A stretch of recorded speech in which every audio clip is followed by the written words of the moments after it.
સુરત શહેરમાં cyber crime સેલને મોટી સફળતા મળી છે। ઓનલાઈન વેબસાઇટ દ્વારા મોંઘા કપડાની જાહેરાત કરી દેશભરના લોકો સાથે છેતરપિંડી કરનાર ગેંગને ઝડપી લેવામાં આવી છે। સુરત શહેરમાં વધતા સાયબર ક્રાઇમને અટકાવવા માટે પોલીસ કમિશનર અનુપમસિંહ ગેહલોતના માર્ગદર્શન હેઠળ સાયબર ક્રાઇમ સેલ દ્વારા વિશેષ કામગીરી હાથ ધરવામાં આવી। આ દરમિયાન પોલીસને ખાનગી બાતમી મળી કે સારોલી વિસ્તારમાં આવેલી એક ઓફિસમાંથી ઓનલાઈન વેબસાઇટ દ્વારા મોંઘા કપડાના ફોટા મૂકી જાહેરાત કરવામાં આવતી હતી અને દેશના વિવિધ રાજ્યોમાંથી ઓર્ડર મેળવી ગ્રાહકો પાસેથી રૂપિયા વસૂલવામાં આવતા હતા, પરંતુ ઓર્ડર મુજબનો માલ ગ્રાહકોને મોકલવામાં ન આવતો, જેથી આ સમગ્ર કામગીરી છેતરપિંડી હોવાનું બહાર આવ્યું હતું। બાતમીના આધારે સાયબર ક્રાઇમ સેલ દ્વારા રેડ પાડવામાં આવી, જેમાં આરોપીઓ અંકિત તુલસી અજુડિયા અને મૌલિક નિલેશ દુધાગરાને ઝડપી પાડવામાં આવ્યા છે। પોલીસે આરોપીઓ પાસેથી 10 mobile phone, 2 CPU, chequebook, debit અને ક્રેડિટ કાર્ડ સહિત કુલ 2.49 લાખનો મુદ્દામાલ જપ્ત કર્યો છે।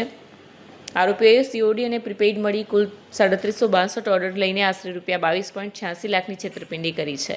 આ મામલે પોલીસ દ્વારા ભારતીય ન્યાય સંહિતા તથા માહિતી પ્રૌદ્યોગિકી કાયદા હેઠળ ગુનો નોંધવામાં આવ્યો છે અને આગળની તપાસ હાથ ધરવામાં આવી રહી છે।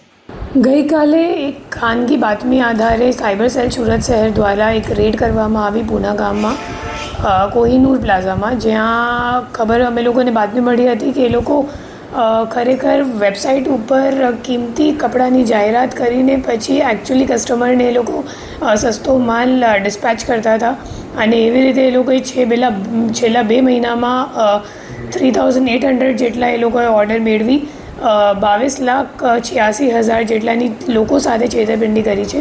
અને આ વેબસાઇટની જાહેરાત એ લોકો ગુજરાત સિવાય તમામ રાજ્યોમાં, દેશભરના તમામ રાજ્યોમાં જાહેરાત આપતા હતા અને ઓનલાઈન લોકો સાથે છેતરપિંડી કરતા હતા।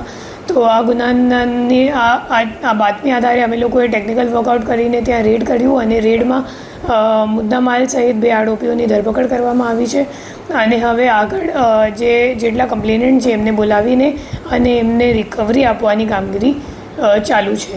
કેટલા ટાઈમથી કરતો હતો? એમનો મુખ્ય રોલ શું છે?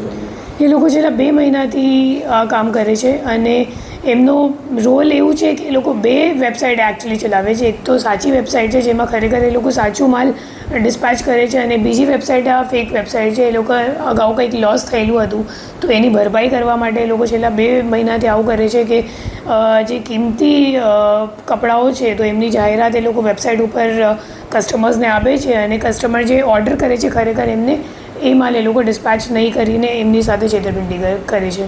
કયા પ્રકારનો માલનું સેલ આમાં કરતા? એમ તો કાપડ છે, મોટા ભાગે કપડાનો વ્યાપાર છે અને જે સેલ કરતા હતા એ ઓર્ડર મુજબ કરતા હતા। ફોર એક્ઝામ્પલ, અગર 10 ઓર્ડર આવી ગયો તો 10 શું કહેવાય સસ્તું માલ, હલકું માલ એ લોકો બજારથી લઈને પછી ડિસ્પેચ કરતા હતા। અત્યાર સુધીમાં કદાચ લગભગ 4000 કસ્ટમર્સને એ લોકોએ ભોગ બનાવી ચૂક્યા છે।